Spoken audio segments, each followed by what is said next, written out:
కొద్దిసేపటి క్రితం ఐటీ అధికారులు ఢిల్లీ నుంచి వచ్చి ఇంట్లో సోదాలు నిర్వహిస్తూ ఉన్నారు. కవిత ఇంటి దగ్గర ఇప్పుడే భారీగా పోలీసులను కూడా మోహరించినట్టుగా తెలుస్తోంది. సో కవిత ఇంట్లో జరుగుతున్న ఐటీ రైట్స్కి సంబంధించి పెద్ద సంచలనంగా మారింది తెలంగాణ. ఇప్పుడు కవిత ఇంట్లో ఎంత పెద్ద మొత్తంలో దొరికింటుంది, ఏ ఆధారాలతో ఐటీ అధికారులు ఈ దాడులకు వచ్చారు అనేది చూడాల్సి ఉంటుంది. 10 ఏళ్ల అధికారంలో తండ్రి అధికారాన్ని అడ్డం పెట్టుకుని కవిత అడ్డగోలుగా సంపాదించిందంటూ ఇప్పటికే కాంగ్రెస్ నాయకులు అనేక సార్లు ఆరోపణలు చేసిన నేపథ్యంలో ఇప్పుడు ఐటీ అధికారులు సోదాలు నిర్వహించడం అనేది కొంత దానికి బ్యాలెన్స్ అవుతున్నట్టుగా కనిపిస్తోంది. ఇంత పెద్ద ఎత్తున ఏకంగా ఢిల్లీ నుంచి ఐటీ అధికారుల బృందం అక్కడ దిగినట్టుగా తెలుస్తోంది. ప్రస్తుతం మన విజువల్స్లో కూడా చూస్తున్నాం. ఎమ్మెల్సీ కవిత ఇల్లు బంజారా హిల్స్లో ఉన్న ఎమ్మెల్సీ కవిత నివాసంలో 10 మందికి పైగా అధికారులు, ఐటీ అధికారులు ఇంట్లోకి అడుగుపెట్టినట్టుగా తెలుస్తోంది. అటు ఈడీ అధికారులు, ఇటు ఐటీ ఇద్దరు 2 విభాగాలు కలిసి ఒకేసారి సోదాలు నిర్వహిస్తున్నట్టుగా తెలుస్తోంది. వాస్తవానికి ఈడీ కేసు అనేది లిక్కర్ స్కామ్కు సంబంధించి నడుస్తోంది.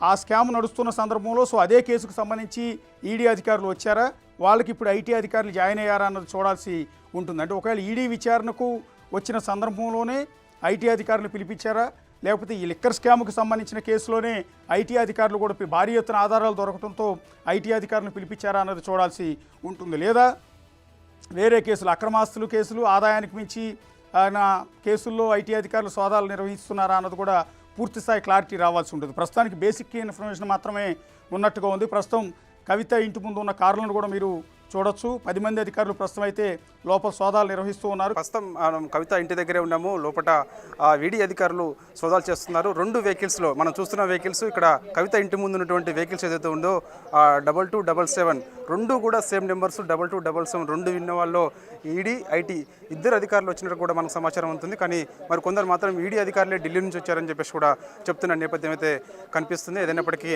ఎన్నికల దగ్గర పడుతున్న వల్ల రేపు ఎన్నికల నోటిఫికేషన్ ఉండడంతో ఒకసారిగా ఈడీ అధికారులు ఇక్కడికి వచ్చి కవిత ఇంట్లో సోదాలు నిర్వహిస్తున్నారు.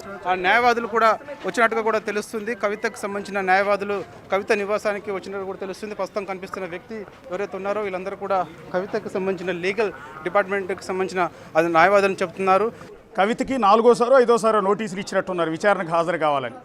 అయితే తాను ముందుగా ఖరారు చేసుకున్న, ముందుగా ఫిక్స్ చేసుకున్న కొన్ని ప్రోగ్రామ్స్కి అటెండ్ కావాల్సి ఉన్న నేపథ్యంలో తాను అటెండ్ కాలేదు. కావాలంటే ఇంటికొచ్చి విచారించుకోమని కవిత చెప్పారు.